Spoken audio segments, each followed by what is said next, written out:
Hey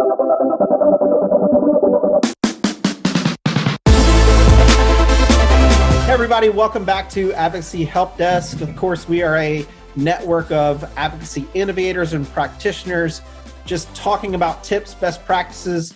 Really, the show is about thinking about new ways of advocacy, how we can do things a little bit more innovative, a little bit differently that stand out, while also staying true to that core of, storytelling and making sure that we connect well with our advocates and encourage and enable them to share their message to policymakers, not only in DC, but across the US.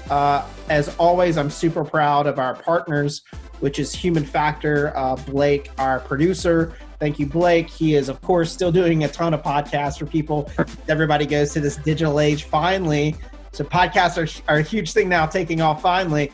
And also our partners at Spark Influence who help run our platform.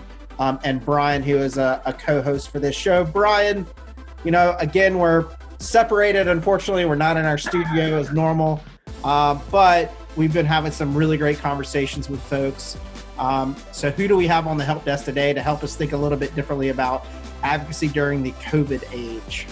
COVID age. Well, I love how you talk about and how we always talk about how do we bring people's stories to the decision makers, right? That's a huge thing that we're trying to help folks with. And today we are lucky enough to be joined by Mr. David Lusk, a longtime friend, industry veteran, and all-around expert on anything that comes to training and understanding of folks that are trying to get their message across. Now, typically, Mr. Lusk is on the road often helping trainings all across the country and helping their organizations to train.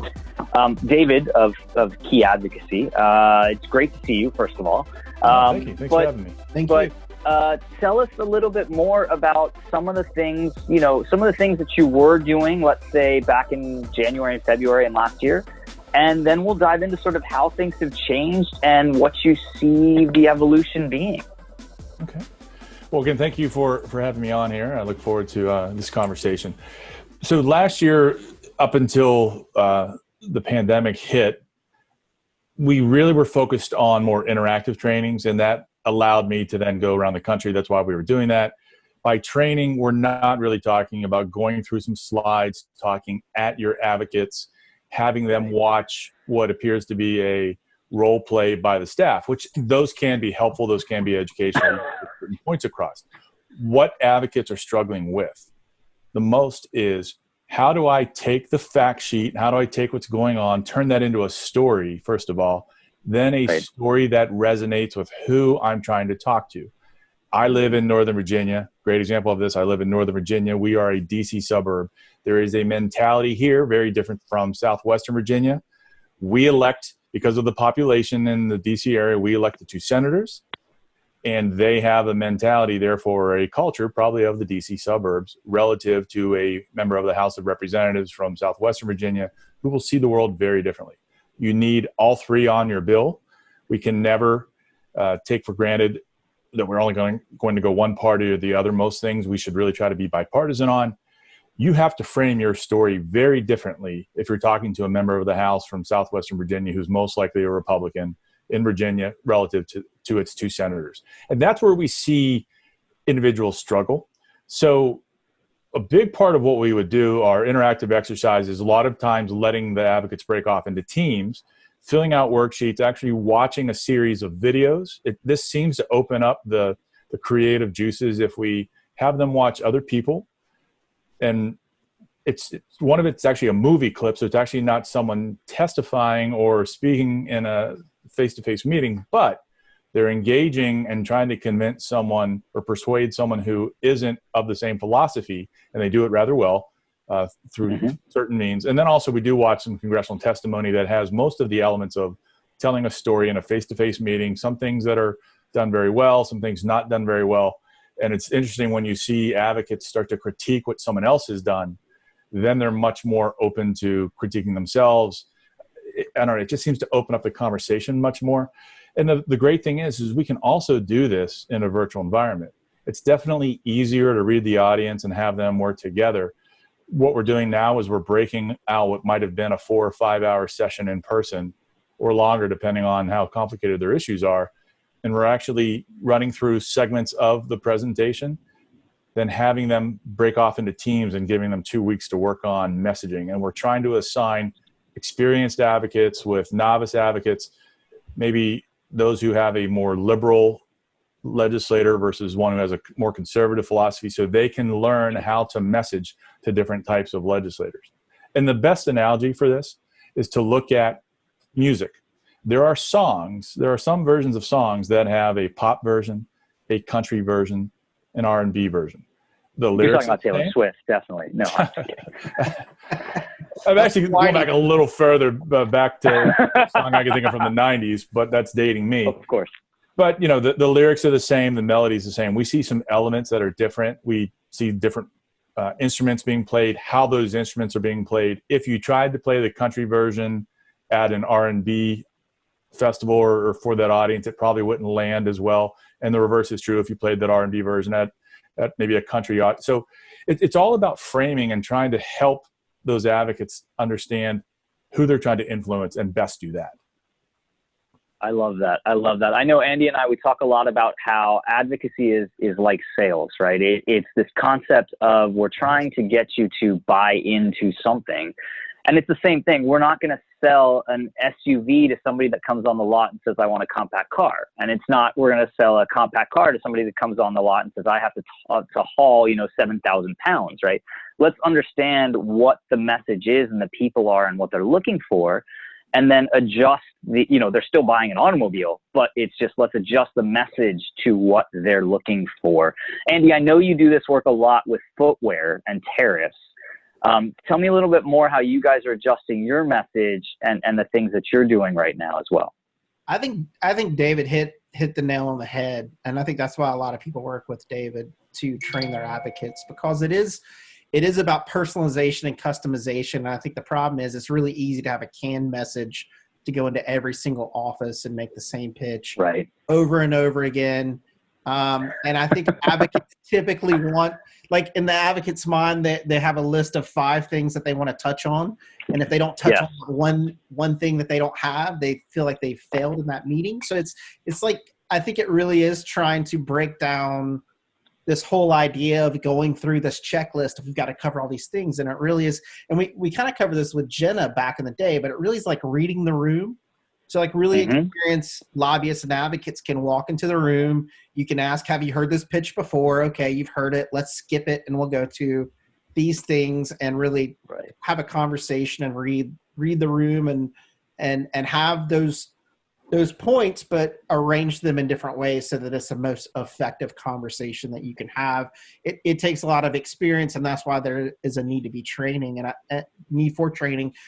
And I think David's point is what he's kind of talking about is this personalization and customization that we see in our society now of one size does not fit all. It used to in the 50s, right? We all, Americans all used to read Time magazine or watch CBS or whatever. It was a succinct media outlet. And now there's all these different social media channels. You communicate on those social media channels differently. I think David's point on music is exactly right. All of music may have something to do with love, but they all say it differently. It's all harmonized differently. It's all different tone. It's all different repetition or whatever it is. And so I think, that's the difference between successful advocacy and not, is working harder at trying to deconstruct this canned message and create an emotional, really sell what you're trying to do in a very important way. And I think to David's point too, and what they're doing to try to spread it out and have somebody there, I think it's really important to have a digital Sherpa, I guess is what we could call in this age, is making sure that there is someone experienced in that group, trying to help them along and teach them and make sure they know what's happening. But also I think what's great too about what he pointed out was just the mistakes. I mean, we did a digital event last week. We made some mistakes. Always learn more from mistakes than I do from a really good meeting, and I get really pumped up and I have my hubris increases a little bit and I don't get my takeaways right. But if I have a really bad meeting, I'm like, gosh, if you're self-critical, you're like, that was bad. What did I do wrong? What can I do better? So I think it's great to see somebody else's mistakes and then criticize yourself through that, right? So instead of saying, Brian, that was terrible, I'm showing you something else and you're thinking, Brian, that was terrible, right? So I think all these things I think that are really interesting. You know, and what I'm interested in, David, is what's the transition to these digital meetings? Do you find that some things are more effective? Do you think some things are lost in translation? What, you know, is it still, what's the feedback from your clients on what you're doing with things now? Well, you talked about reading the room, and there is a certain element that is lost definitively with a virtual meeting. You can still do site visits. You could still do a face-to-face meeting using air quotes, but it's done in this virtual, whether it's Zoom, you know, you name your platform. Now, one of the advantages to an advocate is that you can control, if you're trying to do a site visit, add some video elements to that, and you can actually control the narrative better than if a legislator was walking around your library, walking around your factory, something like that. Like, you can highlight certain elements for your folks, Andy. They can talk about the things that they have done to be COVID safe and how they are making certain that the economy is still going, but also never at the risk of employee safety. Reading the room is definitely harder when it's in a virtual element. So you talked about reading the room, but what about also researching ahead of time? And it's a philosophy I teach called a key interest-based advocacy. So Brian started to talk about maybe an auto salesperson. What would be the biggest interest of somebody who's married and has children? Safety of the children. So trying to sell them, knowing who they are, just walking up and trying to sell them that 2-seater Roadster or the Corvette that won't have room for the toys, won't have room in the back seat, and won't be safe for their children, and understanding that's why they need the bigger SUV, they need the Odyssey van or something like that. How can you make your sale if you don't know who it is you're talking to? And so there's a little bit of, David, are you actively keeping track of sort of, is that part of why I know a lot of groups hire you for various amount of reasons, but is some of that because you're putting together sort of, here's what this office wants to hear, and here's what this office is interested in? Are you keeping track of some of that on behalf of your clients and then instructing them in the right way to do it? We are. But one of the best things that you can find is look at what the advocates have been doing and what has worked. And when you do bring advocates together in some type of setting and maybe have a brainstorming session, you know, if we can easily break members of Congress or state legislators into 3 different categories, which is way oversimplifying, whether it's those who are your champions, those who are neutral, those who are more challenging, or you could say even very, you know, liberal, very conservative, and then something in between.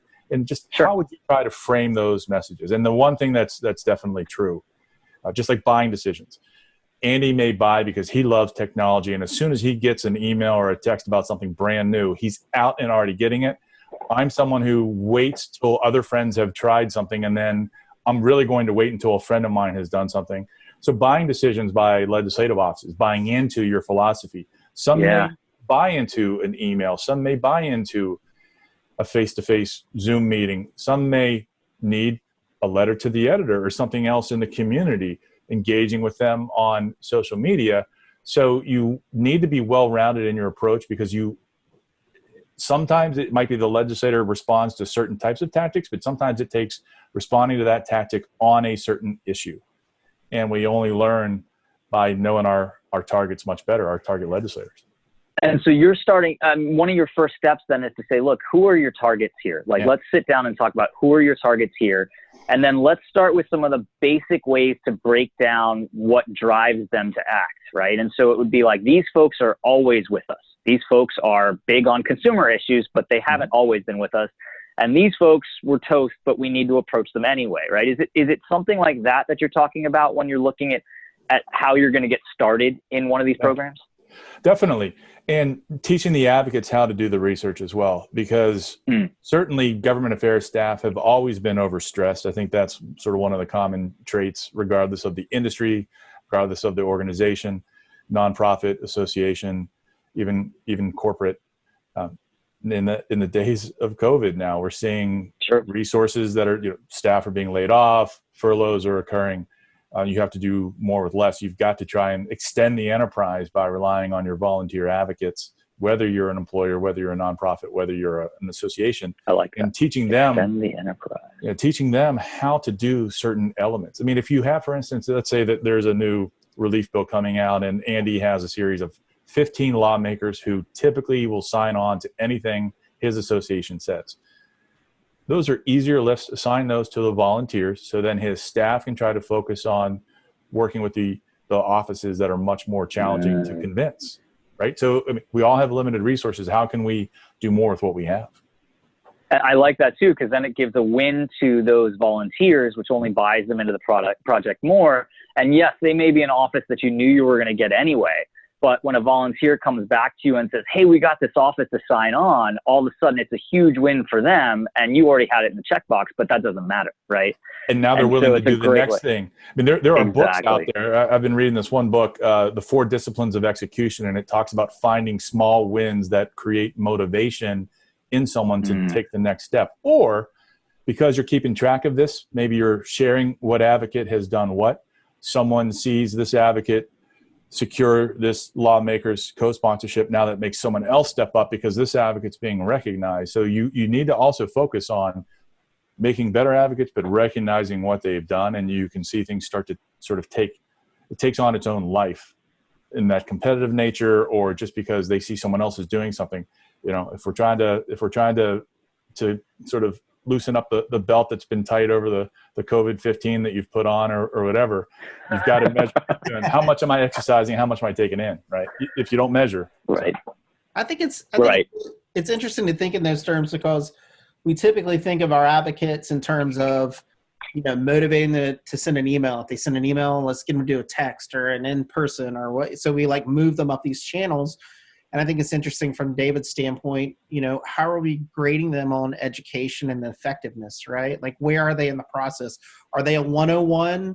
Are they a 201? Are they a master's level? Are they a doctorate? Like where are they in the process? So it's not just seeing who's active, it's seeing who is really, who can read that room, right? And really kind of tell, sorry, more Zoom calls, who can read that room and like really can tell how to make a pitch differently and where to pivot and do those sort of things. And I think that's kind of what we're talking about when we're talking about intelligent advocacy. It's plugging the right people into the right place, the right time, but also keeping that education going so that they keep getting better. You know, we want as many people at the doctorate level of advocacy as we possibly can get.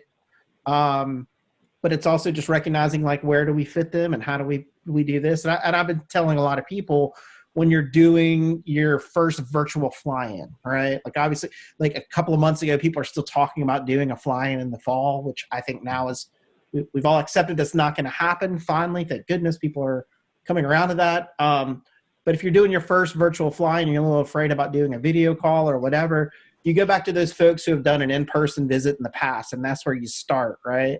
So the first couple of days, you start with those guys. You let them go through one. So instead of thinking about like a virtual flying as 1 or 2 days of, you know, really hitting it, why don't you do it over a couple of weeks? And the first week are those experienced people, the doctorate level, they do it. And then all of a sudden they become the digital Sherpas for the masters. And then all of a sudden you get down and all of a sudden you've got, instead of 4 inexperienced people on the third week, you've got 2 experts with 2 inexperienced people, and they're helping each other, you know, do these calls and train. And so it's training the trainer in that essence. And I think this is really where, you know, this is a great conversation, because this is really beyond what we've been talking about at a base level. This is like super intelligent strategy and I think you have to have a huge, super intelligent strategy to get it right in the digital space, because the easy wins of showing up person to person aren't going to happen for a while. It's going to be a little bit more difficult and challenging, but I think it's dead on in terms of structure of who does what and how active they are, but also how intelligent they are. Can they read the room? If they can't, let's partner with somebody that can. Let's do all these things to help ourselves along the way. So, well, and the thing that virtual allows us, most of the times we have a 1-day Hill day, right? State capitol, federal, because logistically, trying to do that over 2 or 3 days who has the resources to do that, whether it's human capital, whether it's the dollars. Virtually, now you can involve someone who had a work conference that day or something with their child that came up and they could not participate in the next day. Being well-rounded in our approach, many of the more experienced practitioners have been talking about this for years, because we have seen things come up that cause some type of tactic to be difficult. Organizations that have a supporter base that might have some type of physical or cognitive limitation, they can't bring them to Washington, D.C. They can't bring them to a state capitol. They've been finding ways to engage them virtually or in other manners with those offices, or even financially. There are a lot of folks who couldn't participate because they didn't have the resources to get to the Capitol and pay for a hotel or take time off from work. Legislators are actually, especially in an election year, as what we're seeing right now, legislators can engage with offices where they no longer have to drive across the district. They no longer are trying to get across Washington, D.C. or the state capitol in rush hour.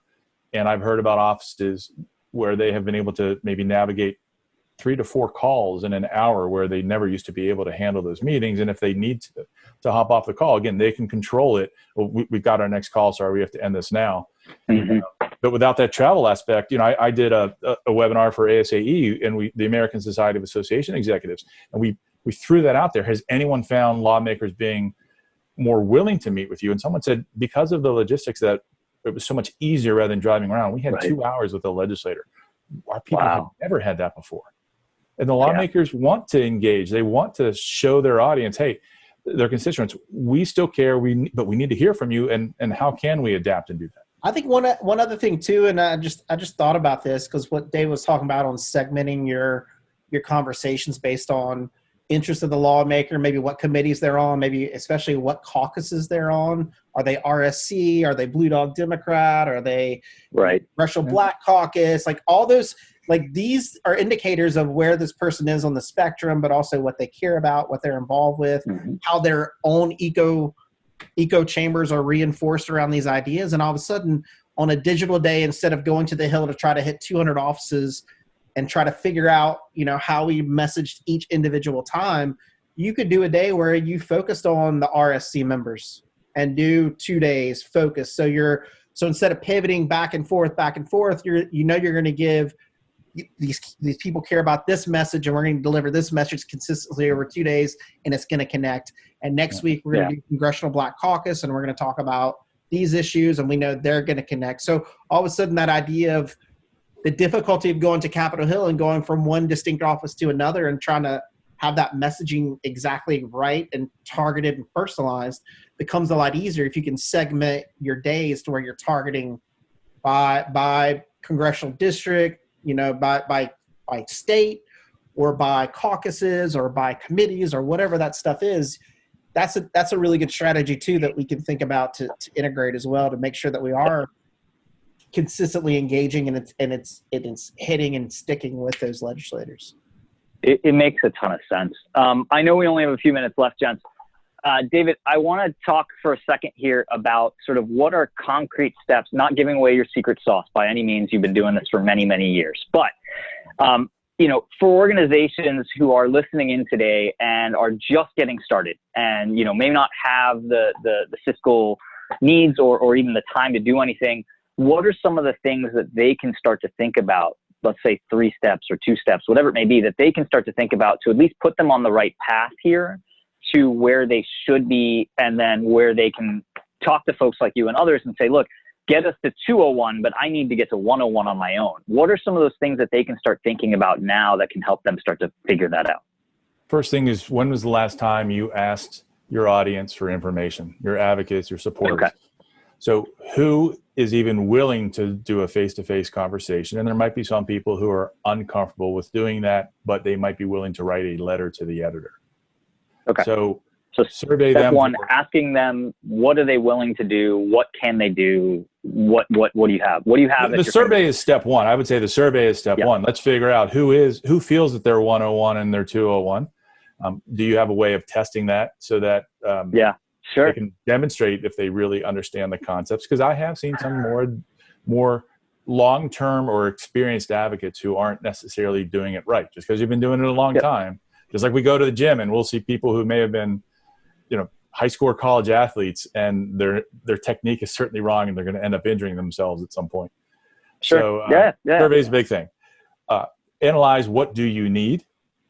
That's the other thing. Okay. Do we have a certain target legislative audience? Are we looking to target the Congressional Black Caucus? Are we looking to target the RSC? I mean, think, because you also may need a certain type of messenger to deliver the message, depending on what your issue is. If we're trying to talk about the struggle of parents working from home and educating their children, I don't have children. I can talk in theory, but it's always much more powerful when you have lived it. So you may need to look at who are we trying to target and what do we need to do that. And the survey will then help you understand what you have.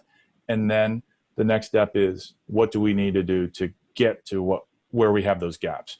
Do we need to train people on certain concepts? Do we need to teach them how to research their target legislator? Do we need to get more experienced advocates to help the less experienced ones and bring things together? Because also the survey too could teach you, you may have a certain type of interest within your issues, and issue A may not resonate well with person one, but it resonates with person two. So sure.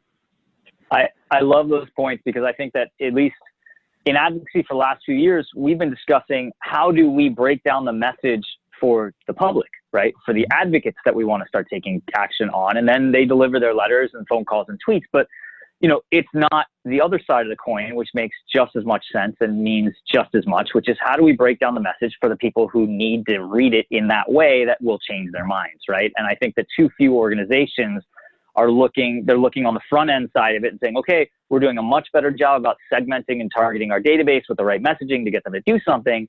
And then it just goes into this pool of things, and we're not doing the second half of that, which is to do it again on the way out back to those legislators to get them to talk about something and do something. I love it. I love it. David, this is always illuminating and fascinating just on that concept, because I think too few organizations are looking at how do we segment and target our messaging for the people who are making the decisions, and then leverage the resources we have in the best way to get that done. I love it. This is fantastic. Listen to your advocates. If they're asking for help, if they need training on a certain topic, give it to them. If they need toolkits to explain something, one of my clients, they have surgeons who must follow very specific, steps when they're in surgery, because if a malpractice issue comes along, if there's a threat, look, I did X to Y to Z. Sure. We don't give them toolkits that explain every little detail. They stop and they don't do anything. Not because they're not willing to, they're uncertain. Their profession teaches them, when uncertain, stop. Yeah. So. Yeah. I love it. I love it. David, thank you for joining us. As always, these are always great conversations. If you haven't met David Lusk of Key Advocacy, you absolutely should. He's at all the events. He's at ASAE events, fantastic articles and whatnot. Thanks again for joining us. Andy, why don't you take us out? Yeah, thanks again, David. Really appreciate your insights as always. I think what these conversations are is, some of us have been doing this for a long time, and we need to bring what's at the back of our head to the front, especially in this age. And so just thinking differently about how we strategize and how we think about our advocates, how we not just segment, but how we talk to them. Really, I think, kind of the last takeaway, I think, to David's point is, how are we listening to them? How are we talking to them? I think one of the key things that we always forget is, one of the biggest challenges for a physical fly-in was always convincing them to have the confidence to go into an office to talk about issues they know really well, and not to be afraid to make an ask. And I think there's always this little fear of interacting with a policymaker or a member of Congress. And that's kind of, that's kind of the thing is, in the same way, we need to think about how we engage and talk to our advocates around allowing them to know they can come to us for help, right? Breaking down this barrier that DC is this impregnable fortress. We're all super professional. We all talk in these ways, and we're all technical and all this stuff. And it's really human to human saying, listen, seriously, if you have a problem, you should tell us so we can help you. And this is what we've done in the past. We've helped all these people. John, who's a PhD in our advocacy program or our segment, he started 101 too. And we helped him along, and this is what we're trying to do. So don't be afraid to, one, advocate and get involved, but two, do not be afraid to ask questions and allow us to help you, because in essence, that's what we're here for. Is we're the empowering force for our advocates, and it's our job to educate, to activate, to empower, to help, to care about. And so I think we don't need to have this suited up, impregnable fortress idea. We really need to break it down and go human to human, and really say to our 101, like, everybody starts somewhere. I'm going to help you get to this point, and you're going to be awesome, right? So that's kind of the key takeaway is all these things we're talking about is really engaging with advocates and really trying to convince them that they can get there, and really identifying the knowledge gaps. And some of this is business strategy. Some of this, a lot of people may have not heard before. This is why people, again, work with David, because David brings this strategic viewpoint and this execution viewpoint. So if you're lost in what we're talking about today, I encourage you to contact David and talk to him about it. But if you're hearing what we're saying today, and we got all a little bit lazy because the economy was really good, membership dues were coming in, members were listening, things were great, we were going to the hill, we had our fly-ins plan, all of a sudden we hit this COVID thing, it's time to rework those muscles, folks. It's time to go back to the gym. It's time to pick up the weights. Let's get active again. It's not just about segmentation. It's about really human-to-human interaction, not just with the policymakers, but with our advocates, and really encouraging them. So that's my always get on my soapbox at the end, but that's my last talk. I do want to thank folks for listening. We try to be advocate to advocate. We try to engage and personalize these conversations for the listeners out there. We want to thank you guys for continuing to be great listeners. If there's topics, if there's people you want to hear from, please drop us a line at advocacyhelpdesk.com. We're on every single platform out there for audio, from Spotify to iTunes.